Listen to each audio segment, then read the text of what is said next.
এই বছর আইপিএলে কলকাতা নাইট রাইডার্স মেগা নিলামের আগে একাধিক তারকাদের ছেড়ে দিয়েছিল, তবে ভেঙ্কটেশ আয়ারকে 23,75,00,000 টাকার বিনিময়ে দলে ফিরিয়ে নিয়ে আসে কেকেআরের কর্মকর্তারা।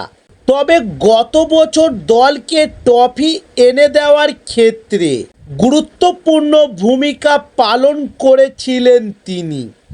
ফাইনালে গুরুত্বপূর্ণ সময়ে দুর্দান্ত অপরাজিত অর্ধশতরান করেছিলেন। কিন্তু এই তারকায় এই বছর আইপিএলে ভেঙ্কটেশ আয়ারের ব্যাট হাতে ধারাবাহিকভাবে ব্যর্থ হয়েছেন তিনি। 11 ম্যাচে 142 রান সংগ্রহ করেছেন।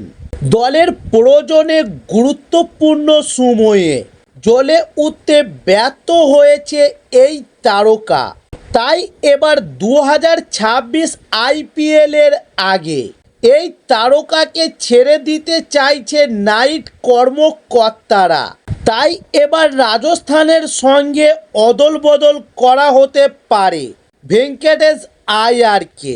তবে সূত্রে অনুযায়ী ভেঙ্কটেশ আয়ারের বদলে কলকাতা নাইট রাইডার্সের দলে রিতিশ রানা আবারও ফিরে আসতে পারে। তবে তিনি দীর্ঘদিন কলকাতা নাইট রাইডার্সের গুরুত্বপূর্ণ সদস্য ছিলেন।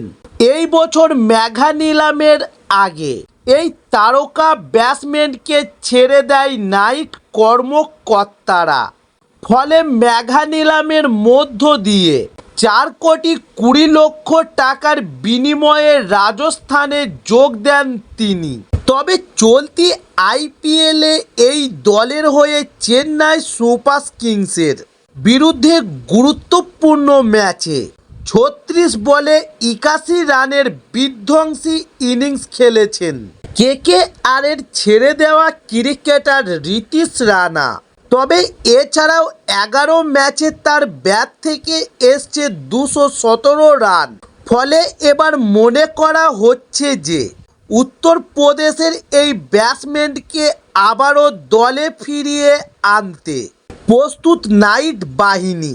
তবে এখনও পর্যন্ত আইপিএলে রিতিশ রানা 118 ম্যাচে 2,853 রান সংগ্রহ করেছে এবং কলকাতা নাইট রাইডার্স 2025 আইপিএলের জন্য এবার একাধিক ক্রিকেটারকে ছেড়ে দিয়ে তারা নিলামে আবারও নতুন করে দল গোছাবে বলে সূত্রে খবর।